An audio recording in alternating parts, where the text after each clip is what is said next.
So be comfortable yourself and relax your body. Keep your back straight, neck head straight in one line, and your right palm on your left. So gently close your eyes and focus your mind to this bell sound. And while you focusing to the sound mentally, relax your body, relax your mind, and relax your breathing with your thoughts. Do nothing extra. Just follow the sound, please.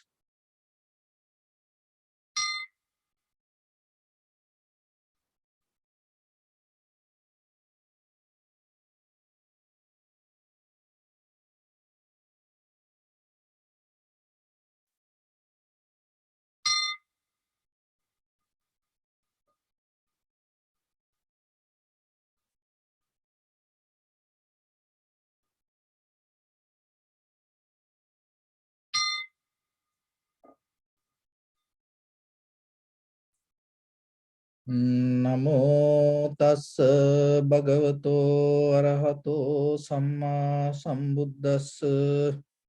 Namo tassa bhagavato arahato samma sambuddhassa. Namo tassa bhagavato arahato samma sambuddhassa. Homage to the Blessed One, the Exalted One, the fully enlightened One. So bring your attention to your body, please. And observe head to toes yourself and say Sopatveva, or may I be well and happy 3 times.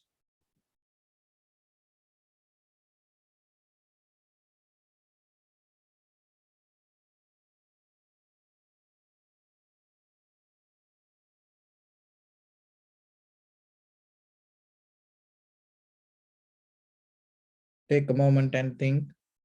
We gathered here in this moment to practice this ancient meditation technique. All the Buddhas, all the enlightened masters followed this path and achieved wisdom. So we also gathered here to accumulate that knowledge. In this moment with this sitting, may my body become more comfortable. May my breath be more smooth. May no difficulties come to me. May all the success come to me. Also think for a moment. This is the last moment we're spending in this very lifetime. And detach your mind from all your past memories and as well as any kind of future thoughts. Just try to remain in the present moment, observing the sensation of your inhalations and exhalations. So in the beginning, we're going to relax our body step by step. Following my words mentally, relax your body, please. Relax your head. Relax your forehead. Relax your eyebrows. Relax your eyes. Relax your ears. Relax your nose. Relax your upper lip.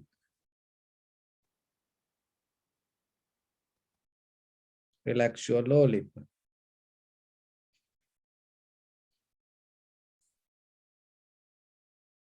Relax your chin. Relax your whole face muscles.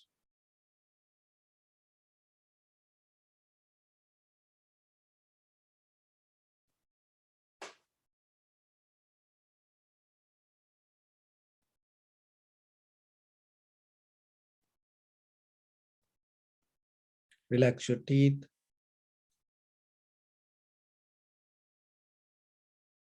Relax your tongue. Relax your mouth.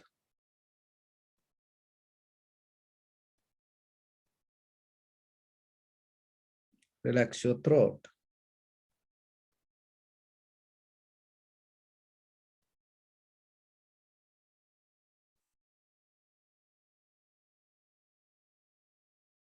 Relax your neck.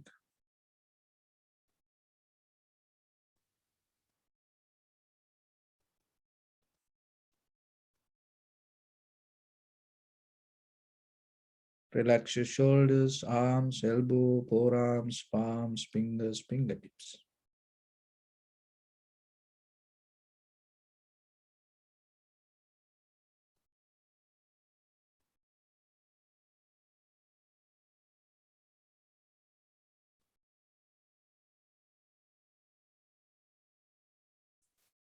Relax your whole back muscles and relax your spine.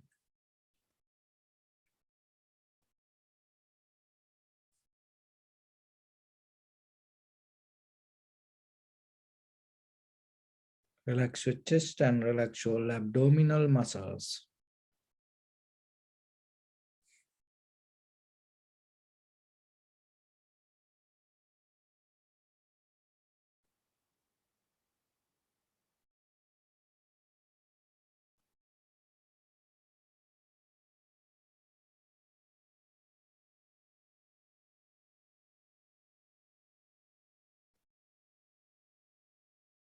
Relax your lungs.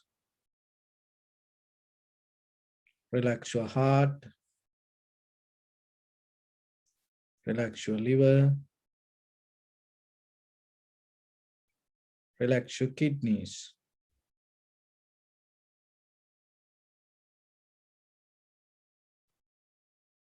Relax your gallbladder.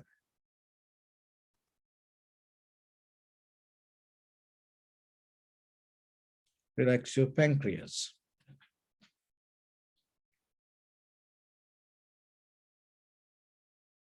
Relax your small intestine.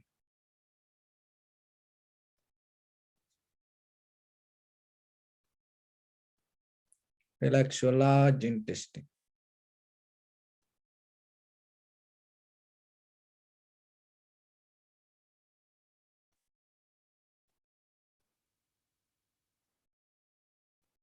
Relax all abdominal organs.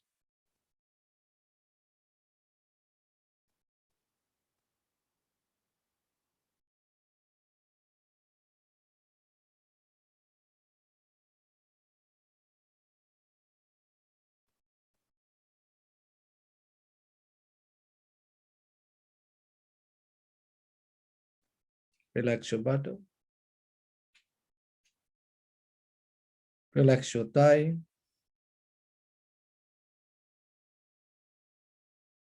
Relax your knee.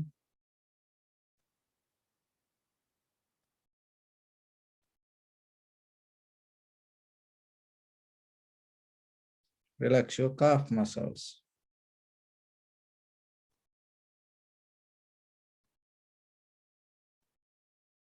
Relax your foot and relax your toes.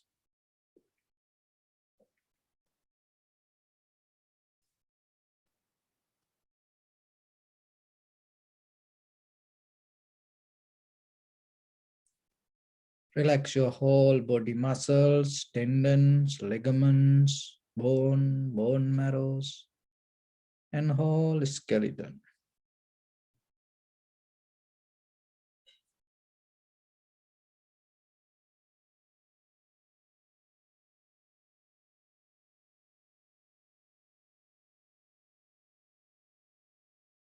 Release the tension in your mind and bring your attention to in front of your nose and your upper lip area. Deeply and gently breathe out 3 times and find the sensation, please.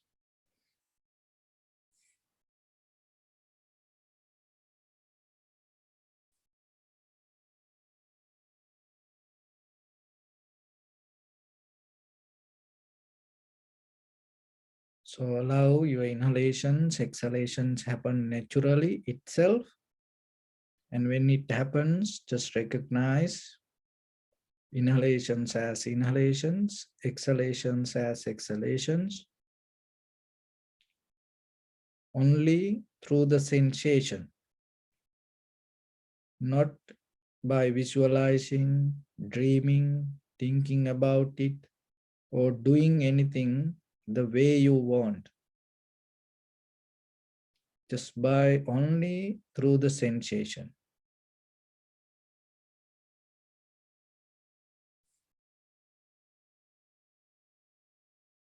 If your mind go here and there, you can bring it back again and again. You no need to question about it. Just start always from the beginning, wherever you are.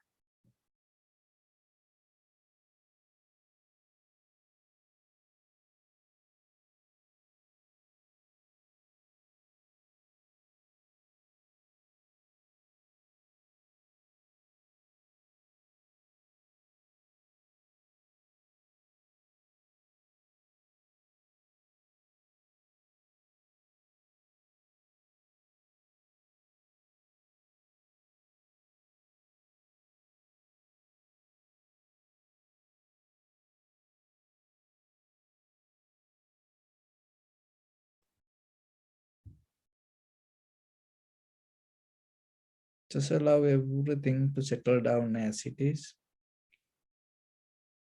Don't think over it or don't try to react to anything. Just recognize only the sensation of inhalations and exhalations. Do nothing extra.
Don't try to go with your thoughts.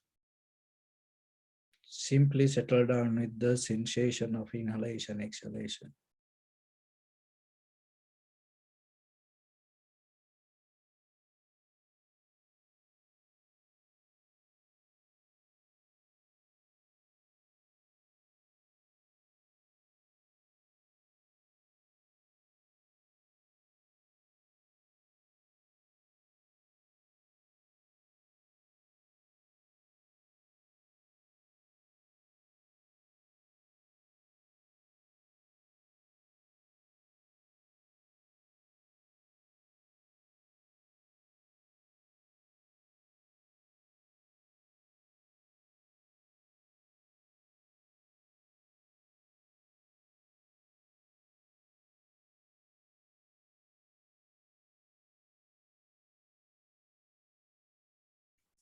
Bring a little bit more attention and follow the entire continuation of the inhalations and exhalations. Knowingly, this is the beginning, this is the middle, this is the end of the inhalations or exhalations.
Some inhalations, exhalation become longer, shorter, heavy, soft, warm, cold. Each and every inhalations and exhalations unique and has its own character. So be aware about it and just recognize if it is possible.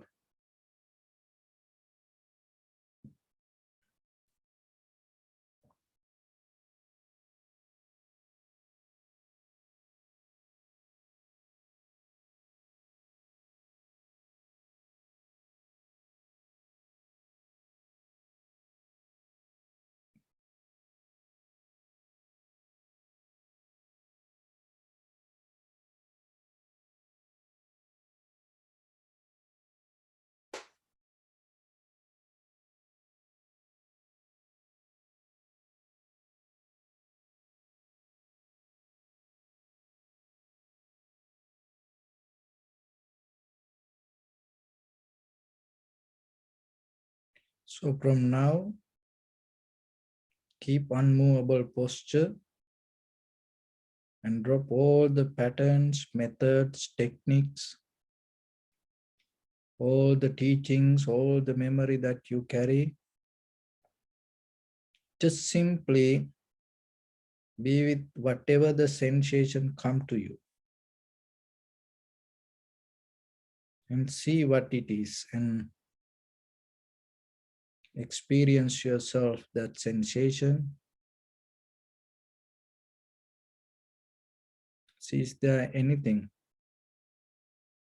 rather than thinking?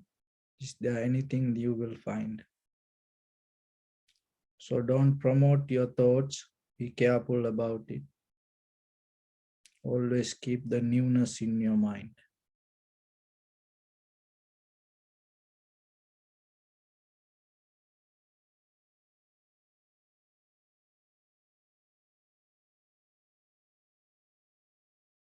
Any sensation, any experience, inhalation, exhalation, maybe a sound, bodily sensation, smell,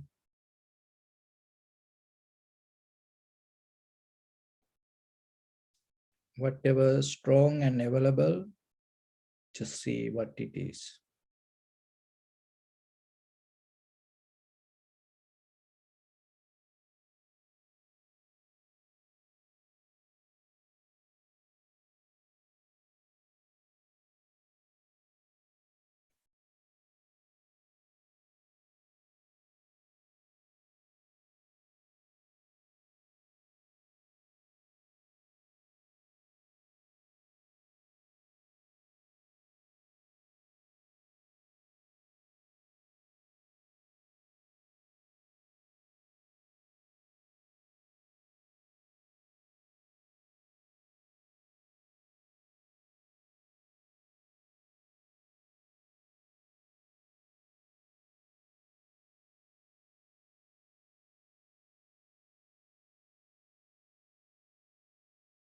Don't think, just see the moment of experience.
So bring your attention to your body, please.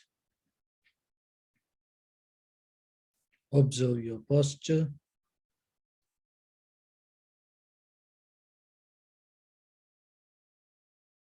We cultivate loving kindness and compassion in our heart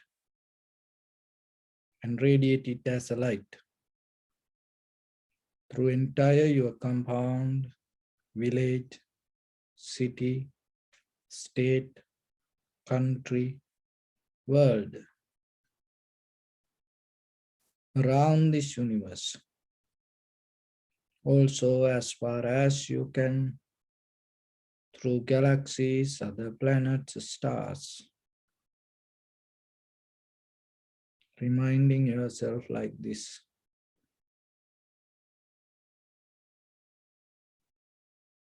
With clear intention, mentally repeat after me.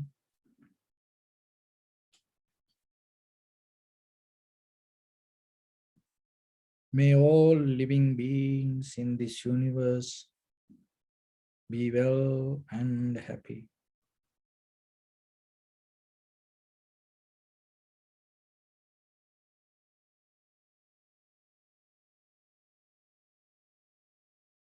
May everyone be happy and safe, and may their hearts be filled with joy.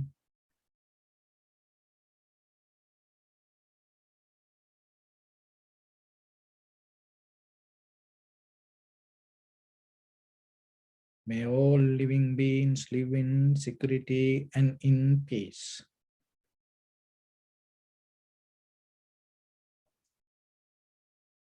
Beings who are frail or strong, tall or short, big or small, visible or not visible, near or far away.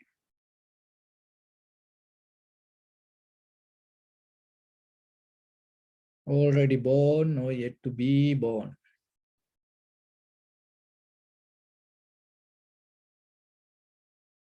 May all of them dwell in perfect tranquility.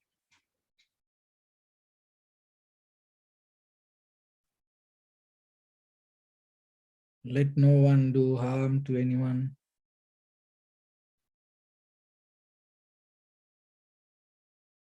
Let no one put the life of anyone in danger.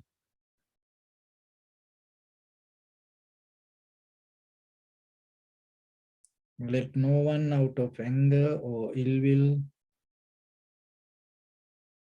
wish anyone any harm.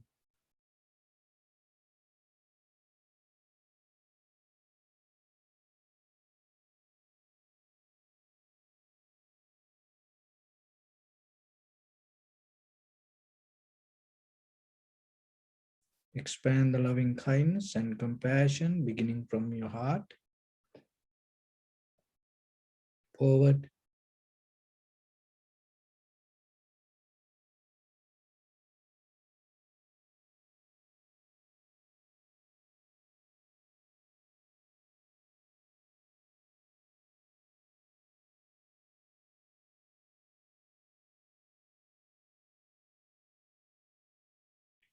visualize yourself and send it as a light to your backside,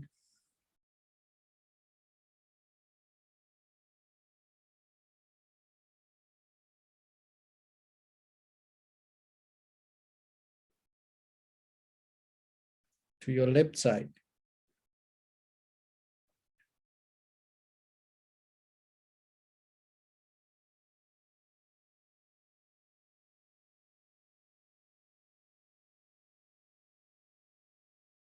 and to your right side.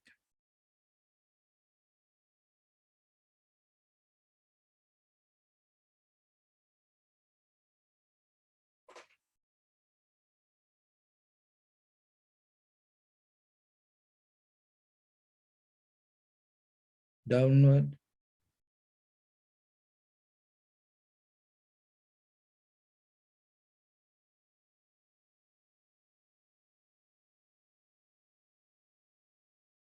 and upward.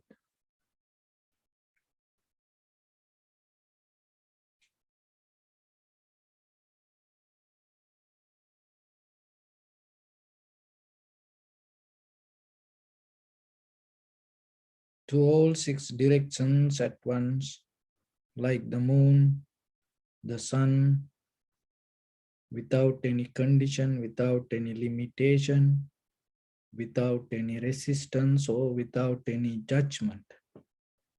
Let your heart to shine with the loving kindness and compassion from the bottom of it with the maximum effort to the highest. Wishing yourself, may all living beings in this universe be well and happy.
Say sadhu, sadhu, sadhu.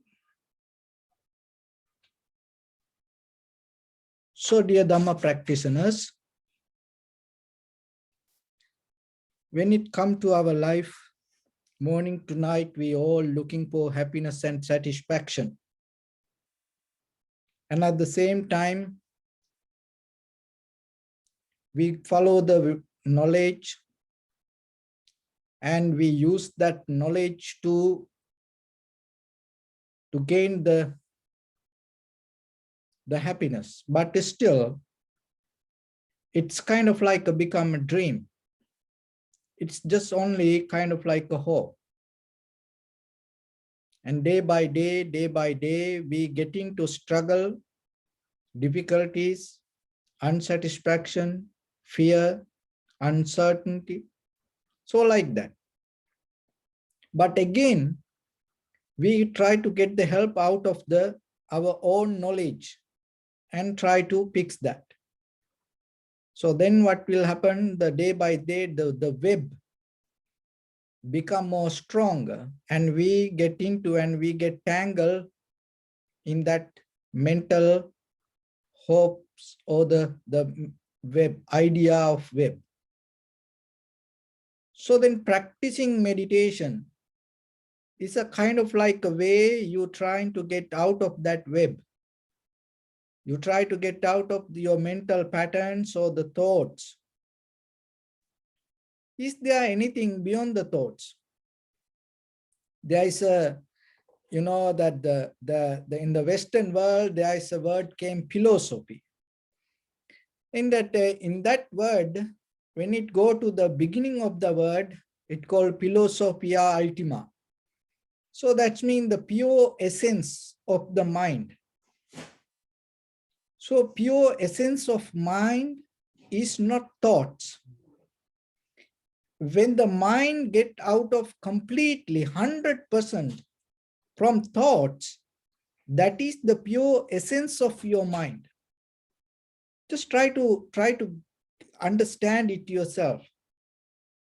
So when it comes to the wisdom, even in the Eastern knowledge also, when it comes to the wisdom is not depending on words. So we are in this journey. Of course, for the Buddhism, it's already 2,600 years. So when we compare it to our life, it is a long time because we live here 80 years, 100 years maximum, kind of like that. So even we think that years, 100 years, we spend half of time to sleep and another half of time to do some other unnecessary things. Of course, it is for the moment, maybe it is necessary. We cannot take anything from our life in this conventional life. We cannot tell this is unnecessary. But when it comes to deeper, if you look yourself, the time you already spend regarding certain things, it didn't bring back any profitable skill to yourself. It just disappeared. It became kind of like a dream.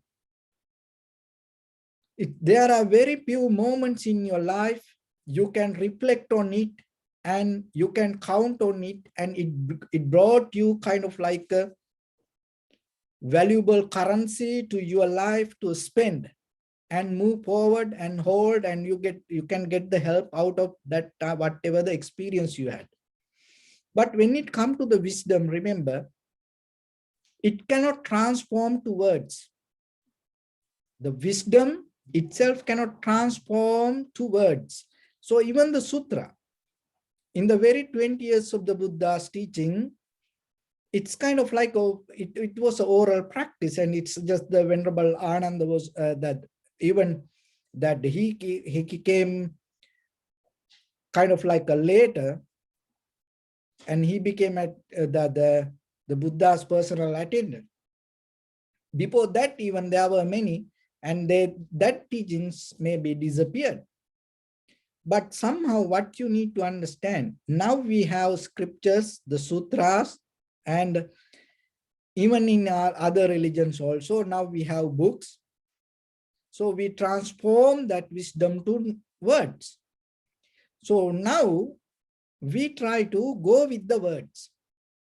But the words, it's kind of like only a map. It doesn't give you the pure essence of the wisdom. So the pure essence of the wisdom, you have to gain by your own practice. This is the complete, keep going, even when it comes to the meditation. That's why when it comes to the vipassana, there are certain schools talk about it and saying that the vipassana you cannot teach. It is not a method. It is not a pattern, because once you get out of the pattern, that is vipassana. Analytical meditation. If you hold the idea or a method, concept, believing system, or any kind of volitions related to your past experience and observe something, it's not going to be vipassana. But the thing is, practice point of view, we have to build up a model, pattern. And even to let go something, you have to have something. So let go the method, you have to know what is the method. Otherwise, what you're going to let go? So now we have the teachings, and what from the ancient time to today, all the enlightened masters, our high priest, and your ancestors preserve these teachings, and somehow they brought these teachings through the words. So then by repetition, or by listening, or by believing, or by even writing down, getting notes, and or just keep looking at it again and again, you cannot get this. There is a kind of like a method in you have to practice. Once you become very comfortable with the practice, you have to let go that practice. But to get into that moment, you have to develop a certain confidence and the discipline within yourself. So once you develop that confidence and the discipline, and once you have the certain wisdom within yourself, how to let go, then you can understand what is the freedom. So otherwise it is very difficult. So then when it comes to the nibbana, or the liberation, or the transformation, means make it very simple and understand very, very simple way. When the mind get out of the names and the forms, that is your liberation. If you depending from names or the forms, that means your mind is not free. Why? Because it depending from names or forms. Even just imagine the believing about the God. And sometimes we have an idea about the God. So that's mean your mind has a version about the God. So then if you have an idea about something, then you're not going to find what is God. So when it comes to the true nature, true essence of the wisdom, it's not depending from ideas, it's not depending from volitions, it's not depending from mental formations, it's not depending from experience. It's just the moment of recognition and without repetition. So can you come to a moment to that experience? Recognition without repeating. What is your life? Just look yourself simply. When it comes to your life, can you see something, hear something, smell something, taste something, feel something without getting the help from the thoughts? So if you get the help out of the thoughts, that means your thoughts promote some ideas from the history. So if you experience something with the historical background, so that's mean in the moment what you experience is not free. So then whatever the knowledge you gather, the wisdom you gain out of the moment of that kind of experience, it's not going to become the pure essence of the recognition. So then once it become a pattern again and again and again, rather than the recognition, what is happening, you start to develop a pattern to promote your previous thoughts or the patterns or the experience again and again, and which we call the habits. So once you get into that kind of currents, you kind of like autopilot method, you just live. And out of that living, then maybe you can dream, you can hope, you can think something, but that also kind of like ideas that also bring out of thoughts. So to get out of this pattern, we practice meditation. So when it comes to that, in the moment of experience, once you start to observe and recognize, in the beginning you have to observe, and in the next level you have to recognize, and then you have to come to analyze. In the moment by moment, once it happening, you will recognize.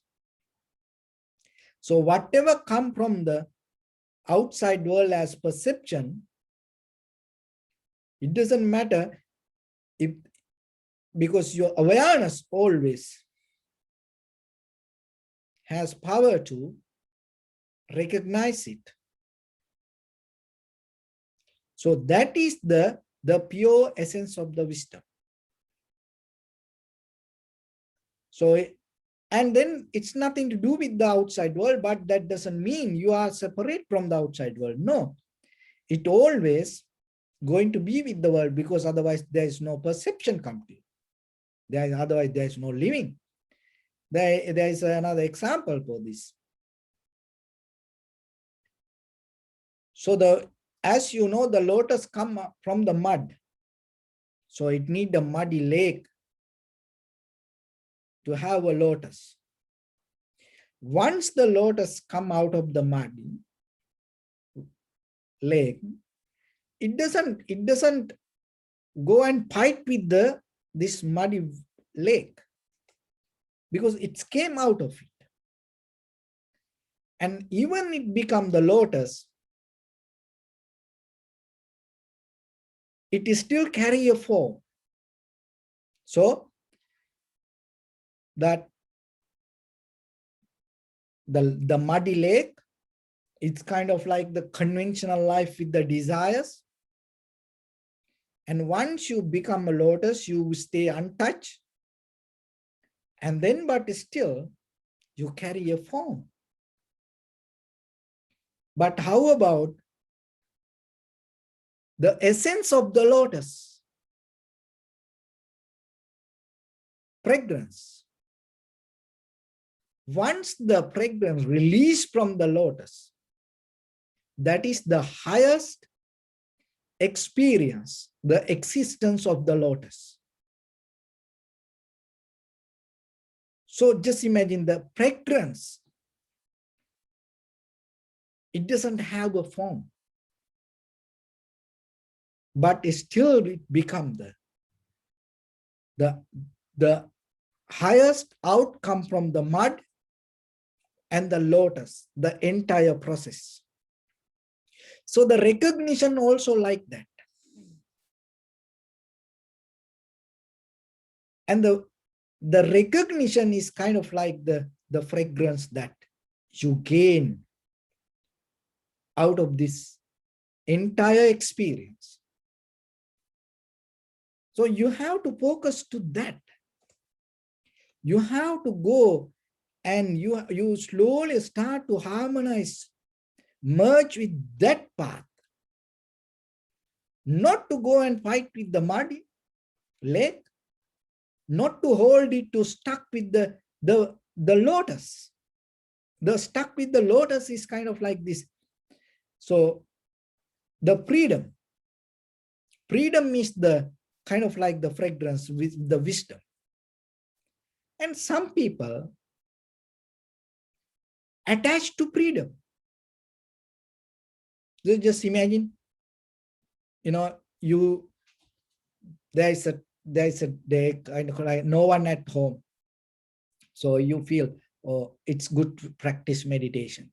And you go, and that day you feel so good and your tranquility state is so, settled down, and you feel so comfortable with the meditation. And then suddenly, get this very carefully, understand it. It is not a magic. But suddenly somebody come and ring the bell or knock your door.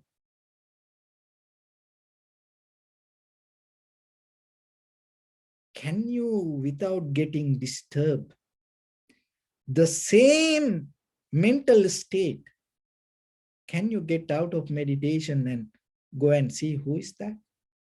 Or are you get, shocked and you get mad, disappointed? Who is this? See, my meditation. If you like that, that's mean you look for the freedom, but you attach to freedom. See, that's where you stuck in the lotus. You cannot release, you cannot get out of becoming fragrance. If you become the fragrance, if you become the smell, if you become the essence of this entire process, whoever knock the door or ring the bell, you can rise out of the same state of mind. Practice it yourself. See it yourself. Evaluate yourself. Observe yourself and see. Are you getting disturbed because you practice, you are in a good state? And are you get disturbed, or can you wake up out of it and stay in the same and go and see? And if there is maybe your enemy, maybe the most unpleasant person that you want to meet in the world and show up in front of you, that is the person most miserable for your life. And can you go and see that person without changing that your state of tranquility mind. It's up to you. You have to see. So that is where you have to merge. That is where you have to develop. Remember that. Because in the day-to-day life, we think that the liberation, transformation, nibbana is kind of like like a thunderbolt, going to hit our head one day. Or like, then after that, we're going to become kind of like, aliens, the different pace. It's not like that. It's the deeply inner transformation. The transformation you release from the desires. The desires is the mental formations that we carry with us. And then sometimes if you depending from the others or the situations, the environment, or maybe from yourself comments yourself, or maybe you are waiting from validation from others. Oh, you are so good now. Oh, you are so beautiful now. Oh, you are so calm now. Oh, your practice work now. Don't get into that kind of mental state. It's a kind of like it called bullshit. No, don't get into that kind of things. There was a woman, husband and wife, and this is what happened if you get into like that. Always you depending from others, even in day-to-day life from others. Depending from comments, and you waiting what other people going to tell about you. Oh, you are so good now. Oh, you practice meditation. This is what going to happen. There was a husband wife, and then one day they had a quite long marriage life, and they was a little bit tired themselves. And then one day the wife got a little bit disappointed herself and came to her husband and told, I am fat. I am so tired about me. My hair is a mess. My face is ugly. Even the nails look so bad. My feet is kind of like elephant feet. It's a very rough. I'm so tired seeing myself. So then she asked from her husband, is there anything that good you see about me? So then the husband looked at her and told, you have a good eyesight. So like that, this is what happened. When we depending from others comments regarding our spiritual practice, that's why, because this is nothing to do with this outside world. So then, rather than going towards the outside, you have to remember, you more deeply need to recognize what is happening inside you. So for that, we all know that the desire, the lust is the most powerful thing, play the role in the samsaric journey, in this existence. So what is this lust? So we're going to break down it today. And because once you know it, it is not a magic, and it is not a kind of like a, difficult thing. Once you break down, once you recognize it, you can handle that. So the lust or the desire has so much energy inside us, because that is through the samsaric journey. It's everywhere in the world. This is what play the role. This is the biggest thing. So when it comes to us, it's a natural process. So with our eye, ear, nose, tongue, body. So when the perception comes, this is what lust, this is how the lust happens. So if you see this pen, if you see something, if you see this, and by seeing this, it's not going to bring you the lust. So that the lust or the desire, the greed come out of the feelings. When there is no feelings, there is no way the lust going to happen. Even when the feelings happens, so when this appear,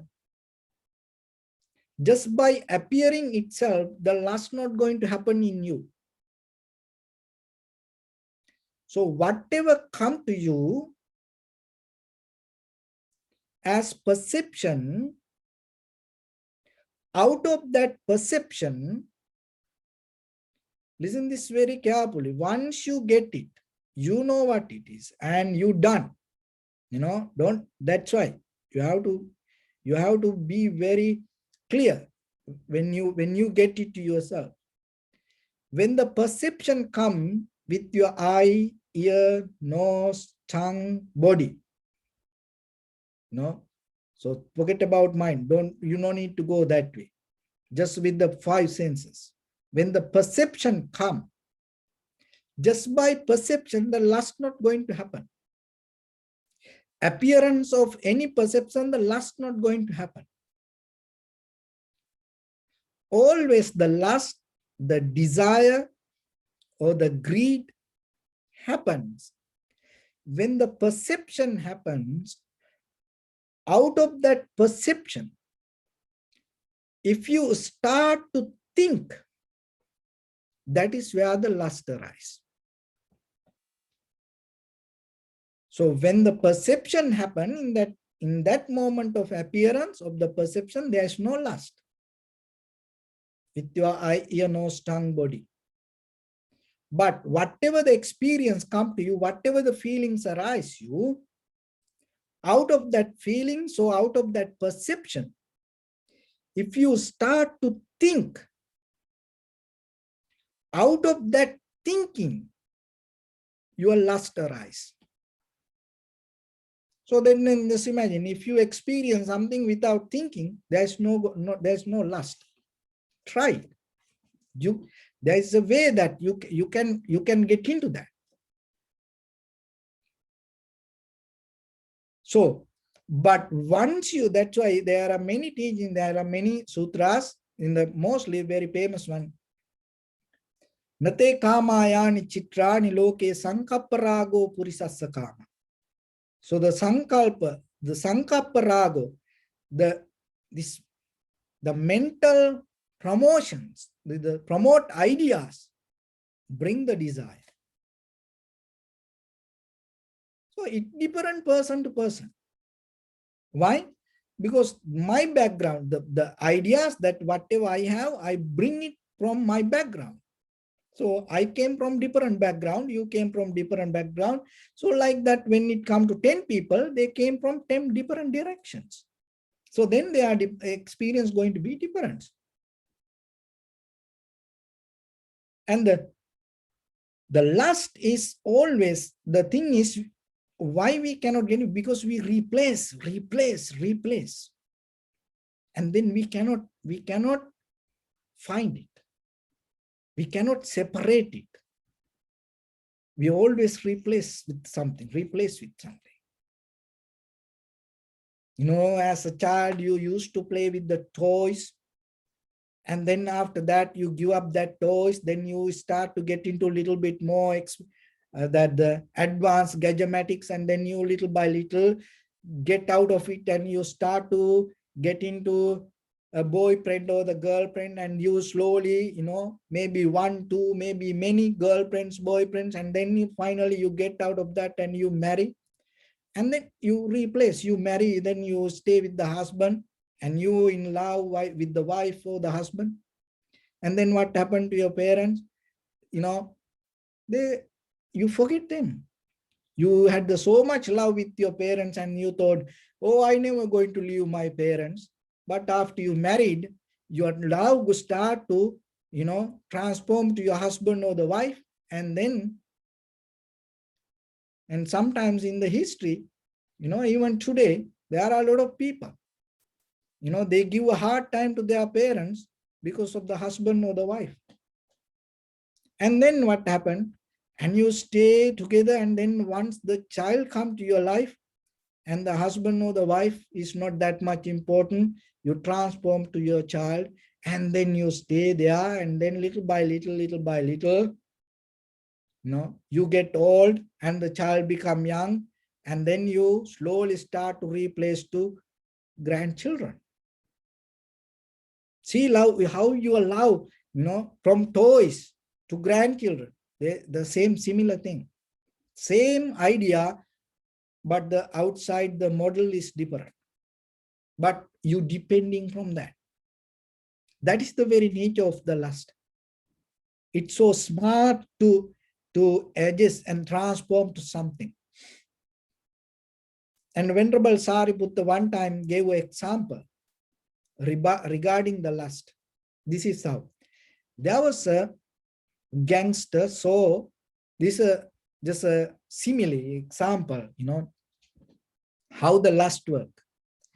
So there was a gangster, saw a millionaire in that city and thought, I want to kill this millionaire. But if I go suddenly and do this way, then everybody know I kill that person. So then this gangster, this murderer, start to make a plan. So what is the plan?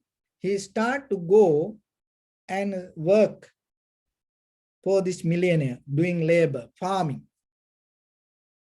And there are a lot of people work, but he's doing so good.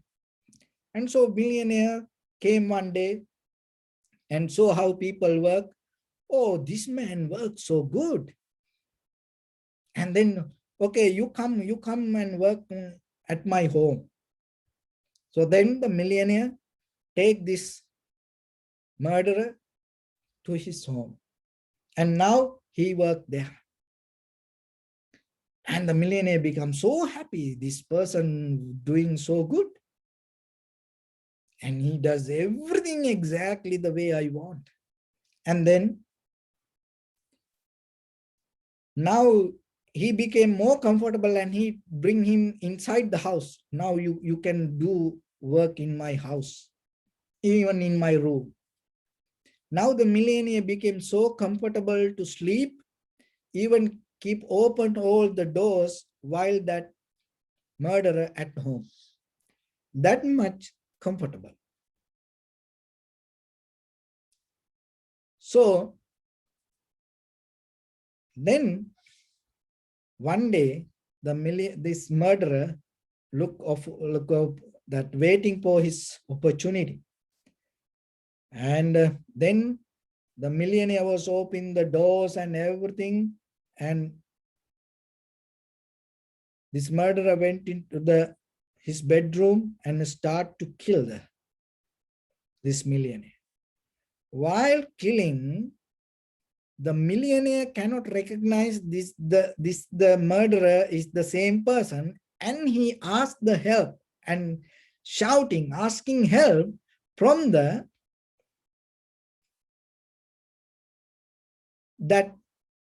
murderer, because he is the one who's so comfortable with him and he know he do everything. He's so good person for him, and he cannot recognize the murderer is killing him, and he asks help. Please come and rescue me.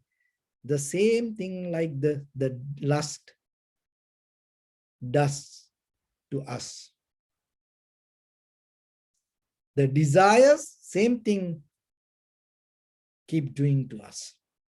And your own desires put into difficulties, the troubles, to get out of that same difficulty or the trouble, you start to look for the help from your own desires. That is why it's never going to end. And even in this kind of a story that it's a simile Venerable Sariputta is told, but in real life we have seen it, even sometimes with some presidents. In our countries, it happened, there was one time there was a president killed by his own, buddy, the very good, the person used to be next to him. So see, there's the 2,600 years ago that it gave a simile. It's just a story, but it's in real life, you can see like that. But, and in our mind, now from physical world, if you look into your psychological world, you will see your own thoughts does the same thing. So then, rather than promoting, rather than depending on it, rather than asking the help out of the desires, how you can get out of it? So don't promote your own thoughts. When you experience something, it can jump to place, that we sometimes we cannot recognize it. We cannot locate, oh, this is what. No, it jump. Some people like dancing, some people like eating, some people, like drinking, and some people like traveling, and some people like even stay calm, themselves, living themselves without doing anything. This all the same. The same thing, it's in a different way. Even sometimes some people like practice meditation and they want to, light a little candle and incense and good smell, calm, quiet environment. And they love that. So what does that mean? The same thing. It's nothing different. You love a woman or the man and you love the incense. The same intimacy happening inside your mind.